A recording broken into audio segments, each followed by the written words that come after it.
देवियों सज्जनों नमस्कार, जय हिंद। मैं डॉक्टर टी.सी. राव आज इस ऐतिहासिक विजय दिवस के दिन पर मैं कुछ आपसे बातें करूंगा। आज 1971 के युद्ध के बारे में मैं उन सभी को श्रद्धांजलि देना चाहूँगा जिन्होंने इस युद्ध में अपने प्राणों को न्यौछावर किया था, who made supreme sacrifice during this war। आज दिन है उनको याद करने का, आज दिन है उनको श्रद्धांजलि देने का। दोस्तों, 1971 का भारत पाकिस्तान युद्ध दक्षिण एशिया के इतिहास का एक महत्वपूर्ण अध्याय है। यह युद्ध पाकिस्तान के दो हिस्सों, पश्चिमी पाकिस्तान वर्तमान पाकिस्तान और पूर्वी पाकिस्तान वर्तमान बांग्लादेश के बीच बढ़ते राजनीतिक, सांस्कृतिक और आर्थिक मतभेदों के कारण हुआ था। यह संघर्ष न केवल एक युद्ध था बल्कि बांग्लादेश की आज़ादी की कहानी भी है। इस लेख में, इस वीडियो में हम युद्ध के कारणों, घटनाओं और परिणामों का सरल हिंदी में विवरण देंगे। आपको बताएंगे एक एक चीज़ कैसे हुआ था, क्या हुआ था। इस युद्ध की पृष्ठभूमि के ऊपर हम सबसे पहले चर्चा करेंगे। पाकिस्तान का निर्माण 1947 में भारत के विभाजन के बाद पाकिस्तान बना था दोस्तों, जिसमें दो हिस्से थे, पूर्वी पाकिस्तान और पश्चिमी पाकिस्तान। ये दोनों हिस्से भौगोलिक रूप से भारत के बीच 1600 किलोमीटर की दूरी से अलग थे। दोनों हिस्सों की सांस्कृतिक, भाषा और पहचान में काफ़ी अंतर था, क्योंकि ईस्ट पाकिस्तान में बंगाली बोली जाती थी, वेस्ट पाकिस्तान में पंजाबी और उर्दू। भाषा विवाद 1948 में पश्चिमी पाकिस्तान ने उर्दू को राष्ट्रीय भाषा घोषित कर दिया, जबकि पूर्वी पाकिस्तान के लोग बंगाली भाषा बोलते थे। इससे पूर्वी पाकिस्तान में बड़े पैमाने पर विरोध प्रदर्शन हुए। यह विवाद बाद में गंभीर राजनीतिक संघर्ष का कारण बन गया। आर्थिक शोषण, पूर्वी पाकिस्तान जहाँ देश की 56% आबादी रहती थी, पाकिस्तान के राजस्व का बड़ा हिस्सा देता था। इसके बावजूद पश्चिमी पाकिस्तान ने पूर्वी हिस्से के विकास में निवेश नहीं किया। इससे पूर्वी पाकिस्तान में नाराजगी बढ़ी, यानी बांग्लादेश, आज के बांग्लादेश में लोगों में नाराजगी बढ़ गई। 1970 के आम चुनाव ये मेन एक इशू था। पाकिस्तान के 1970 के चुनाव में शेख मुजीबुर रहमान की अगुवाई वाली अवामी लीग ने पूर्वी पाकिस्तान में भारी जीत हासिल की थी। पार्टी ने नेशनल असेंबली की 167 सीटों में से 160 सीटें जीती थी दोस्तों। लेकिन पश्चिमी पाकिस्तान की सरकार ने शेख मुजीब को सत्ता सौंपने से इनकार कर दिया, जिससे राजनीतिक संकट और गहरा हो गया। युद्ध के मुख्य कारण क्या थे, इस पे हम अब लाइट डालेंगे, प्रकाश डालेंगे। ऑपरेशन सर्च लाइट 25 मार्च 1971। पश्चिमी पाकिस्तान ने 25 मार्च 1971 को ऑपरेशन सर्च लाइट शुरू किया। इस सैन्य अभियान के तहत पूर्वी पाकिस्तान के बंगाली लोगों पर अत्याचार किए गए। ढाका विश्वविद्यालय, राजनीतिक कार्यकर्ताओं और आम नागरिकों पर हमले हुए। इस दौरान लाखों लोग मारे गए दोस्तों। पूर्वी पाकिस्तान का विद्रोह और स्वतंत्रता की घोषणा। इसके साथ साथ 26 मार्च 1971 को शेख मुजीब ने पूर्वी पाकिस्तान को बांग्लादेश के रूप में स्वतंत्र घोषित कर दिया। इसके बाद मुक्ति वाहिनी नामक बंगाली स्वतंत्रता सेनानियों का एक दल बना, जिसने पाकिस्तानी सेना ने के खिलाफ लड़ाई शुरू कर दी दोस्तों। उस मुक्ति वाहिनी ने, वो कौन थे? वहाँ उस देश के युवा जिन्होंने हथियार उठा लिए और उनके खिलाफ, पाकिस्तानी आर्मी के खिलाफ लड़ाई शुरू कर दी।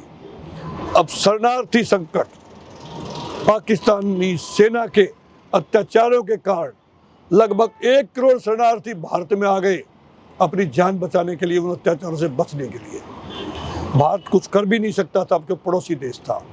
इससे भारत को काफ़ी भारी आर्थिक और सामाजिक संकट का सामना करना पड़ा। उस समय भारत की भी आर्थिक स्थिति ज़्यादा मजबूत नहीं थी। भारत को युद्ध में हस्तक्षेप करना पड़ा दोस्तों। भारत ने समर्थन दिया। भारत ने मुक्ति वाहिनी को सैन्य प्रशिक्षण, हथियार और कूटनीतिक समर्थन दिया। प्रधानमंत्री इंदिरा गांधी ने बांग्लादेश की स्वतंत्रता के पक्ष में वैश्विक समर्थन जुटाने के लिए कई देशों का दौरा किया। इसी दौरान भारत ने सोवियत संघ के साथ में एक मैत्री संधि पर हस्ताक्षर किए।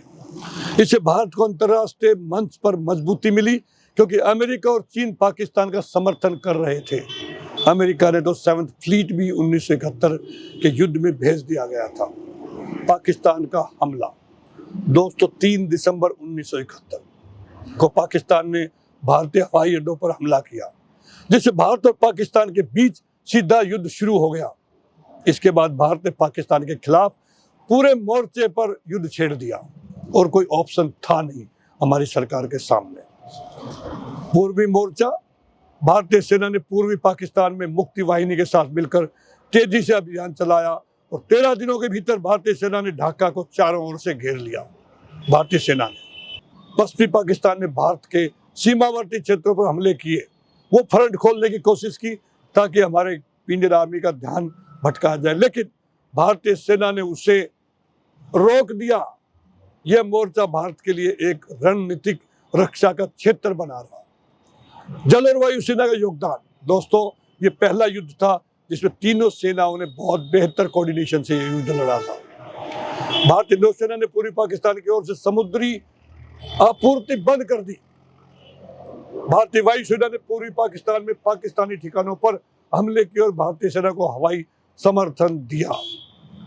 ढाका की घेराबंदी, भारतीय सेना और मुक्ति वाहिनी ने मिलकर 16 दिसंबर 1971 को ढाका को चारों ओर से घेर लिया। पाकिस्तानी सेना ने आत्मसमर्पण के अलावा कोई विकल्प नहीं देखा। उनके पास कोई विकल्प नहीं बचा था, केवल आत्मसमर्पण करने का ही बचा था। दोस्तों, पाकिस्तान सेना का आत्मसमर्पण 16 दिसंबर 1971 को ढाका में पाकिस्तानी सेना के जनरल ए.के. नियाजी ने भारतीय सेना के जनरल जगजीत सिंह अरोड़ा के सामने आत्मसमर्पण किया। लगभग 93,000 पाकिस्तानी सैनिकों को युद्धबंदी बनाया गया। ये एक परंपरा है, जब कोई सेना आत्मसमर्पण करती तो दूसरी सेना उसको युद्धबंदी बना लेती, लेकिन व्यवहार उनके साथ में अपने सैनिकों जैसा ही करती है। यह द्वितीय विश्व युद्ध के बाद सबसे बड़ा सैन्य आत्मसमर्पण था। बांग्लादेश का निर्माण दोस्तों इसके बाद में हुआ। बांग्लादेश एक स्वतंत्र देश के रूप में अस्तित्व में आया। शेख मुजीबुर रहमान बांग्लादेश के पहले प्रधानमंत्री बने। यह देश आजादी के बाद से पुनर्निर्माण की दिशा में आगे बढ़ा। इसमें भारत की भूमिका बहुत अहम रही थी। भारत ने न केवल बांग्लादेश की आजादी में मदद की, बल्कि शरणार्थियों को वापस भेजने और क्षेत्रीय स्थिरता बनाए रखने में भी अहम भूमिका निभाई। भारत को इस युद्ध में एक क्षेत्रीय शक्ति के रूप में देखा गया। पाकिस्तान पर प्रभाव क्या पड़ा इस युद्ध का? पाकिस्तान ने अपने देश का आधा हिस्सा और जनसंख्या खो दी दोस्तों। इस हार से पाकिस्तान की राजनीति और सेना पर गहरा असर पड़ा। यह घटना वहां की अस्थिरता और भविष्य के सैन्य तख्तापलटों का कारण बनी। अंतर्राष्ट्रीय प्रभाव क्या पड़ा इस युद्ध का पाकिस्तान पे और इंडिया पे? यह युद्ध मानव अधिकारों के लिए लड़ाई और आत्मनिर्णय के अधिकार का प्रतीक बना। भारत और सोवियत संघ के बीच संबंध मजबूत हुए, जबकि अमेरिका और पाकिस्तान के बीच सहयोग और गहरा हो गया। लेकिन अमेरिका कुछ कर नहीं पाया।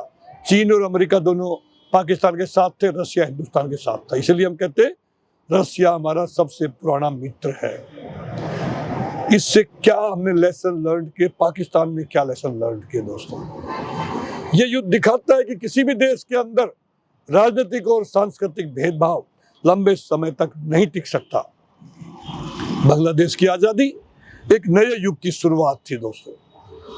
1971 का भारत पाकिस्तान युद्ध न केवल बांग्लादेश के स्वतंत्रता संग्राम का हिस्सा था, बल्कि न्याय और स्वतंत्रता की जीत का प्रतीक भी था। इस युद्ध ने दक्षिण एशिया की भौगोलिक और राजनीतिक संरचना को बढ़ाया। बांग्लादेश का निर्माण आत्मनिर्णय और साहस का उदाहरण है, जो दिखाता है कि एकजुट लोग अत्याचार के खिलाफ अपनी आज़ादी छीन सकते हैं अगर उन्होंने मन बना लिया तो।